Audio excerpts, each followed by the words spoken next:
देखिए गुटेनबर्ग और printing press में कह रहा है कि जर्मनी के मेंज नगर में गुटेनबर्ग कृषक जमींदार व्यापारी वर्ग में जन्म लिए, यानी कृषक जमींदार जो वर्ग होता है उसमें एक ये जन्म लिए। वह बचपन से ही तेल और जैतून पेरने वाली मशीनों से परिचित थे, क्योंकि उनके घर में ऐसा होता था। गुटेनबर्ग ने अपने ज्ञान और अनुभवों के आधार पर टुकड़ों को बिखरी मुद्रा कला में ऐतिहासिक शोध कर संगठित करके एकत्रित करने का प्रयास किया, यानी लकड़ी के गुटके से कुछ निर्माण करने का प्रयास किया। और उसमें पंच पंच मतलब मोहर होता है, ठीक है, मैट्रिक्स और मोल्ड आदि बनाने के तरीके का आरंभ किया। और मुद्रा बनाने के लिए सीसा, टीन और बिस्मथ धातुओं का मिश्र धातु तैयार करने में अपना प्रयास शुरू कर दिया। और सीसा का चयन संस्था एवं स्याही का स्थानांतरण करने की क्षमता होने के कारण रंगा का प्रयोग मतलब टीन के रूप में उसको कठोरता बनाने के प्रयोग में सबको मिक्स करके बनाने लगे कुछ वैसा चीज। देखिए आगे क्या बनता है। गुटेनबर्ग ने आवश्यकता के अनुसार स्याही भी बनाई और हैंड प्रेस को प्रथम बार मुद्रण कार्य में संपन्न करने का प्रयोग किया। हैंड प्रेस यानी हाथ से प्रेस करके किसी चीज को मुद्रण करने का, प्रिंटिंग करने का प्रयास के रूप में सफल करने का कार्य उन्होंने किया। कह रहा है कि हैंड प्रेस ने लकड़ी के चौखाट के दो तल बनाए, यानी दो गो लेयर उसका बनाया, एक प्लेट और दूसरा बेड, और एक नीचे और एक ऊपर में स्थानांतरण करता था। और कंपोज करके टाइप जो ब्रेड होता है, रबर होता है, उसके माध्यम से नहीं देखते हम लोग मोहर, एक नीचे होता है ऊपर में उसको सटाया जाता है रबर वाला, उससे हम लोग स्याही लगा के और मारते हैं तो मोहर लग जाती है। जस्ट वही बनाने का प्रयास किया और क्या। कह रहा है ऐतिहासिक मुद्रण शोध 1440 ईस्वी में शुरू हुआ और तब गुटेनबर्ग ने फर्स्ट नामक सुनार यानी साहूकार में बाइबिल छापने का ठेका लिया। यानी एक जो सुनार था उससे बाइबिल छापने के लिए ठेका में ले लिया कि हम छापेंगे। और ऐसा माना जाता है कि पुराने बाइबिल में 42 लाइन थे एवं 36 लाइन बाइबिल ने गुटेनबर्ग द्वारा छापे गए थे, यानी 42 लाइन में 36 लाइन क्या किया था गुटेनबर्ग ने छाप दिया था। फिर कह रहा है 421 लाइन वाले बाइबिल को मुद्रण प्रिंटिंग प्रेस द्वारा शुरू किया गया, जिसमें लास्ट एवं सुओफर व्यक्ति थे द्वारा इसे पूर्ण किया गया। यानी फिर 421 लाइन वाला जो बाइबिल था उसको लास्ट फर्स्ट एवं सुफोर व्यक्ति है उसको द्वारा पूर्ण किया गया, क्योंकि दोनों ने गुटेनबर्ग के प्रेस में कोर्ट की डिग्री द्वारा अधिकार कर लिया था। यानी क्या किया, कोर्ट में केस करके और गुटेनबर्ग के मुद्रण प्रिंटिंग प्रेस पर दोनों ने अधिकार कर लिया था। और जो बाइबिल पहले छापे थे गुटेनबर्ग छापे थे, उन्हीं के प्रेस में इन दोनों ने क्या किया, दोबारा 421 पेज वाला बाइबिल छाप लिया। इसके पश्चात गुटेनबर्ग ने पुनः मुद्रण एवं हैंड प्रेस का विकास 36 लाइन वाले बाइबल को 1448 ईस्वी में छापा। और इसके बाद सुफोर ने इंडजलंस नामक एक पुस्तक छापी। यानी इस तरीके से छपाई का कार्यक्रम आगे बढ़ता गया। हालांकि विवादों में घिरा होने के बावजूद मेंज में शुरू होकर यह पूर्णतः पहुंच गई और इस तरह से यूरोप देशों के अन्य स्थलों पर यह लगातार पहुंचता गया और इसका मुद्रण केंद्र बनता गया। नहीं धीरे धीरे इसका विकास होता गया। देखिए कैसे लकड़ी का तिट्ठा बनाए थे गुटेनबर्ग, ठीक है, हैंड प्रेस हाथ से चलाने वाले, आप लोग पुस्तक देख लीजिएगा। पुनः जागरण एवं व्यापारिक क्रांति, पुनः जागरण क्रांति जर्मनी शुरू हुआ था, ठीक है, नहीं जी इंग्लैंड से शुरू हुआ था, सॉरी।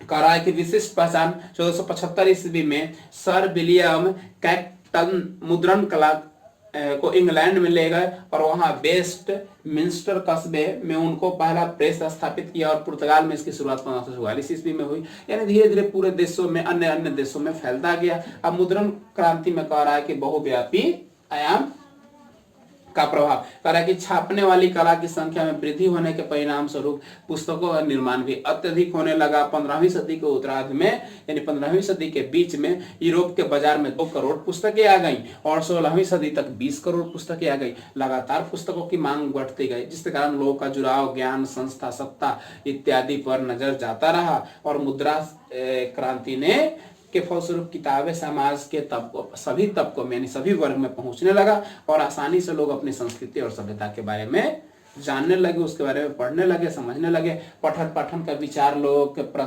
तार्किक बुद्धि और साम्यवाद, मानवतावाद, खुला विचार लोगों के सामने आने लगा और ये लगातार प्रगति होने लगी। लोगों के मन में किताबों की तरह तरह भय जो था वो सब समाप्त हो चुका था। धर्म सुधार मार्टिन लूथर ने भी रोमन कैथोलिक चर्च की कुरीतियों को समाप्त करने के लिए 95 स्थापनाएं लिखी और उसे बिनेट वर्ग गिरजाघर के दरवाजे में टांग दिया गया था। यानी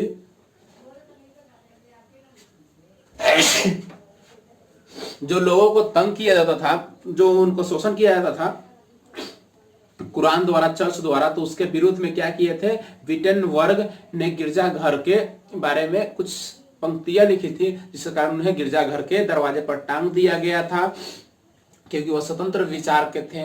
और कैथोलिक चर्च में सत्ता में चरित्रहीन, उनके चरित्र के लोग पर प्रश्न चिन्ह उठाया था। इसके फलस्वरूप चर्च का विभाजन हुआ।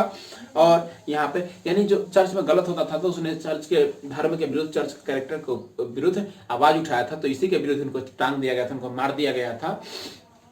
इसके फलस्वरूप चर्च का विभाजन हो गया और विभाजन के परिणाम स्वरूप प्रोटेस्टेंट धर्म सुधार आंदोलन की शुरुआत हुई और मार्टिन लूथर द्वारा न्यू टेस्टामेंट का अनुवाद में हजारों पंक्तियां हफ्ते भर में बिक गई और 3 महीने के अंदर दूसरा संस्करण निकला और प्रिंटिंग द्वारा इसकी कृति मार्टिन लूथर ने किया। उनका कहना था कि मुद्रण ईश्वर की महानतम देन है और ये सबसे बड़ा तोहफा है। पूछता है कि किसने कहा था कि मुद्रण ईश्वर के दी गई महानतम देन है और ये हमारे लिए एक तोहफा है, तो ये मार्टिन लूथर ने कहा था, याद रखिएगा, ठीक है।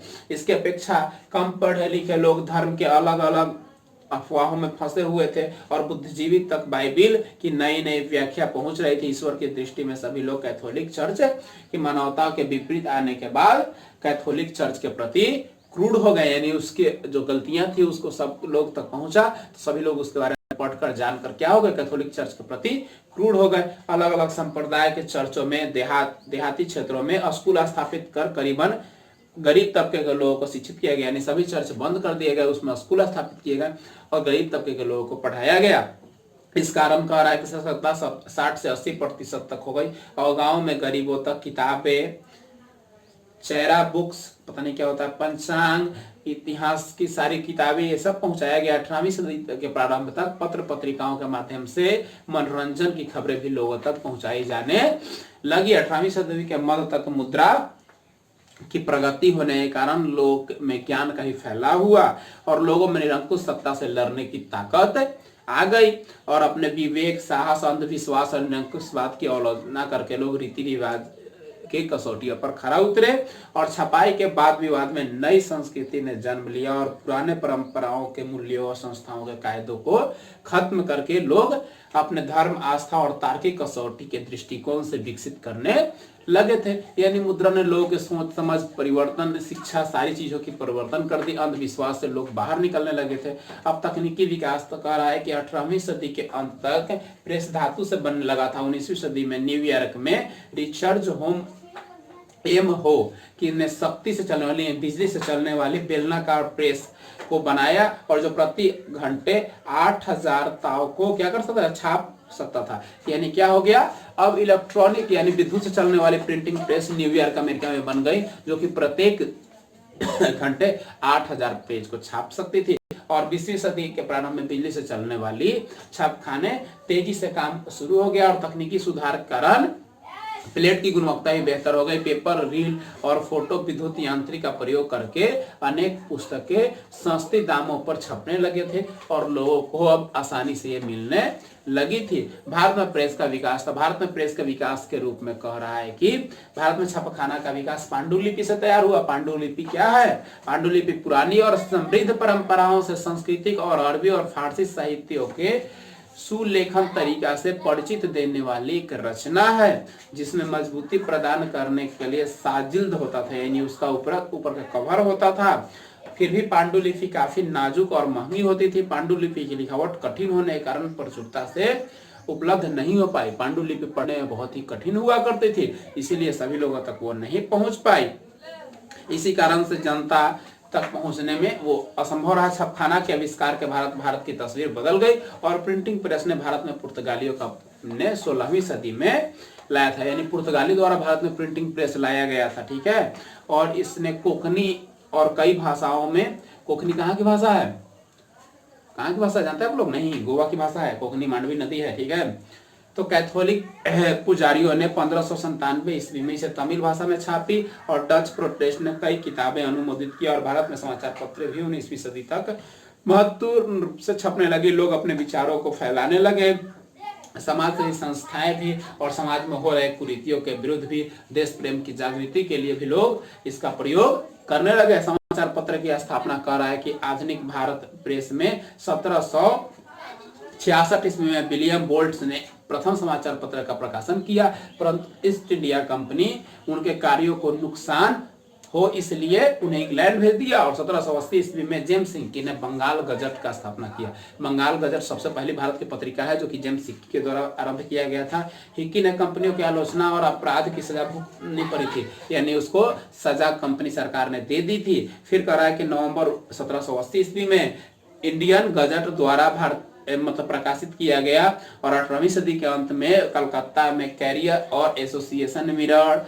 Oriental star, Mumbai gazette, Herald, मुद्रण, मद्रास कैरियर इत्यादि, मद्रास गजट, ये सब समाचार पत्रों का प्रकाशन होने लगा। बहुत सारी साप्ताहिक पत्रिका भी निकलने लगी। भारतीय द्वारा प्रकाशित प्रथम समाचार पत्र कह रहा है कि भारत वाले लोगों के द्वारा 1816 ईस्वी में गंगाधर भट्टाचार्य ने साप्ताहिक बंगाल गजट निकाला। यानी पूछेगा पहला भारतीय ने कौन सी पत्रिका निकाली, तो कौन सी, तो आपकी बंगाल गजट है जो कि गंगाधर भट्टाचार्य द्वारा हुआ। 1818 ईस्वी में ब्रिटिश व्यापारियों ने जेम्स सील बर्किंघम नामक पत्रकार सेवा का प्रयोग करना शुरू कर दिया। इस तरीके से आगे प्रेस का आविष्कार होते रहा।